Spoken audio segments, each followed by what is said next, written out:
right, guys, welcome to RM18, this beautiful first-gen 1968 Camaro and our build sheet video. We're gonna walk through this thing from tip to tail and show you why it's so gosh darn cool. What do you think about this car? I love this car. First-gen Camaro, red, stripes. What else do you want? What's not to love about this thing? Exactly. I mean, it's just, you look at it, it's a beautiful example of a Gen 1 Camaro. It's got 454 badging on the side, which automatically makes you think, gosh, I wonder if there really is a big block 454 under the hood. The good news, spoiler alert, there is a 454 underneath the hood. And just everything on this car is really clean, pretty original looking, and just works really well. Yep. Yeah, it's got that good classic look, modern upgrades, exactly what we like. Yeah, I mean, to me, this is a really good example. A lot of times RestoMods, and we're definitely guilty of this, will go way over the top in modernizing a car. So we got a lot of chrome on the front. This is all really original. This is the RS style. Yeah, grill, I the think, with hideaway type headlights. The headlights open up sideways, and it's got the original style headlights in there. We're debating switching those to LEDs, again, trying to not go over the top, but let us know in the comments if you guys think we should go with LED headlights or stick with the original style bulb headlights. Yeah. Let's check out what's under the hood. Yeah, I'm chomping at the bit. I'm ready to open, you want to get to the good stuff. This is the good part here. So there it is, big block Chevy engine, 454. It's got a lot of goodies on it, looks great. So this thing's been built. It's got a performance cam, tubular headers, nice upgraded serpentine system, YN stealth intake, that big 750 Holley carburetor. This thing just purrs. Upgraded cooling system. This thing's got all the goodies on it. It runs really good, drives good, stays cool, reliable vehicle. We've even tested the performance. It does really well with that. Yeah, cue the drag strip shot. We took this thing down to the 8th mile, and it's really torquey and has plenty of power. A couple of things to notice about this, just to me. One, who doesn't love a 454 big block GM power plant underneath the hood, but also that it's carbureted. That's a Holley 4-barrel underneath there. Yep. And there's something about just opening your garage and just smelling a carbureted big block, right? Yep.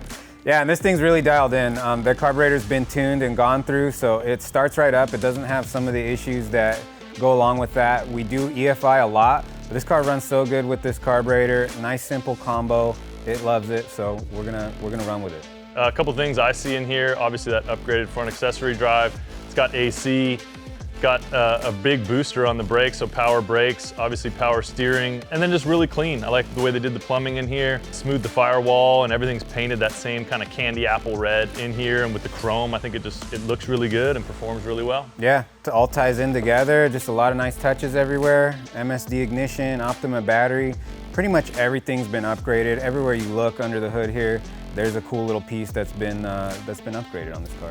And one thing, this car stays really cool. I can tell this radiator is huge and also has dual electric fans. Yeah, we've gotten into traffic, like you said, raced the car in the 8th mile, out in the heat. This car's never warmed up or overheated at all. So that's what's under the hood. Let's check out the rest of the car. Cool. Budnik wheels, 18 inches up front and 19 inches in the back. It's a staggered setup, so more narrow wheels in the front. Big wide meats in the back. The car's been mini tubbed to accept all that tire, which really helps keep this car planted. And it looks killer too, with that big lip on the back wheel sticking out. Yeah, absolutely. And something about putting big tires on little old school muscle cars like this, a lot of times you'll get tire rub issues and things like that. But the way this thing's been mini tubbed, we haven't had any issues with rubbing or anything like that. So the wheels and tires are kind of the only thing exterior wise that hints at what's going on underneath the shell of this classic car. But it's a nice touch. These offset really good against the red. No big blingy wheel here, but a performance wheel, lightweight. It's all forged aluminum, and we get the big tire sizes that we want for the performance that we want. And you can see the four-wheel Willwood disc brakes kind of peeking out from behind those, which also kind of give you a little hint at the performance. Yeah, exactly. Big 6-piston Willwoods on the front with the matching red caliper. So this thing stops on a dime. It stops really well. Yeah, kind of continuing with the theme of the car, everything just works really well on this car. And then around the back, like you said, it's all pretty traditional styling back here. I do like sometimes people will do different things with this taillight plate back here. Yep. This one is painted to match the car, which I really like, and just a lot of chrome. Chrome bumpers all throughout, chrome trim, and the signature Gen 1 spoiler back here. Yeah, I love it. This is pretty much how you would see one of these brand new on the showroom floor in '68. You could have had it like this, so we kept going with that. The car does have LED rear lights, so that's kind of nice. You can, really have a bright light there, and it's a kind of a safety thing too. So. Yeah, absolutely. You don't want anybody rear-ending this car, and so you want the brake lights really bright and the turn signals, obviously. You know, I forgot to mention this cowl hood.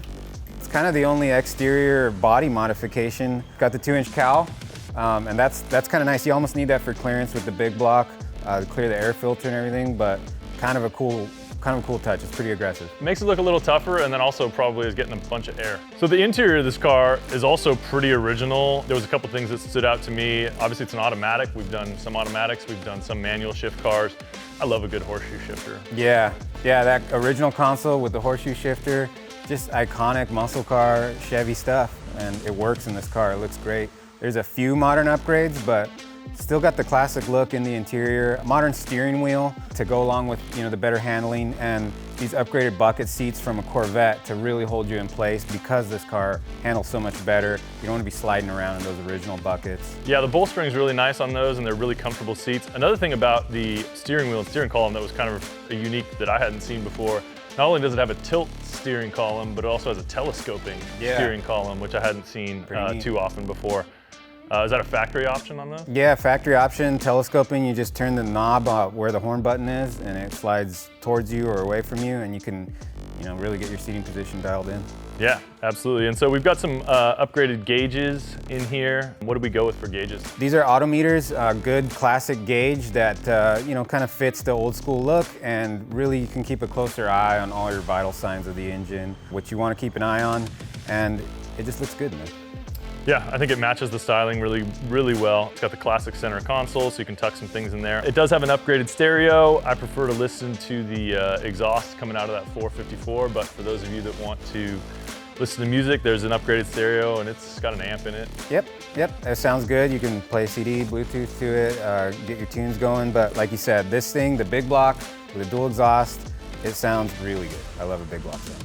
All right, so that pretty much covers it for the exterior and the interior, but there's a lot more to this car, so let's throw it up in the rack and see what's underneath. Yeah, let's take a peek. So getting under here, you can see that 12-bolt rear end we got in the back. This rear end's got all the Ride Tech stuff. You see the Ride Tech coilovers. It's got a 4-link in the back. Also Ride Tech stuff up front. Full tubular upper and lower control arms. And then we got the dual exhaust coming out the back there, running all the way up to some nice full-length headers on this car. And you can really see the all the Ride Tech stuff in the front. This thing rides really nice because of that, and it handles good as well. So you'll really appreciate that when you get behind the wheel. That's it. RM18 is here and ready for you to claim your chances to win. As always, if you are already a RestoMods member, you're gonna get entries every month to win this car and $20,000. This is our 18th giveaway car, which is kind of crazy to say. We've made 17 people's dreams come true of owning a classic car and winning a pile of cash, and you could be next. We're looking for our 18th winner. All you gotta do is head over to RestoMods.com, pick up a shirt, pick up some merch, join the membership, whatever works for you, and claim some entries to win RM18 and 20 grand in cash. Yep. Glad we get to enjoy it for a little bit before that happens, though.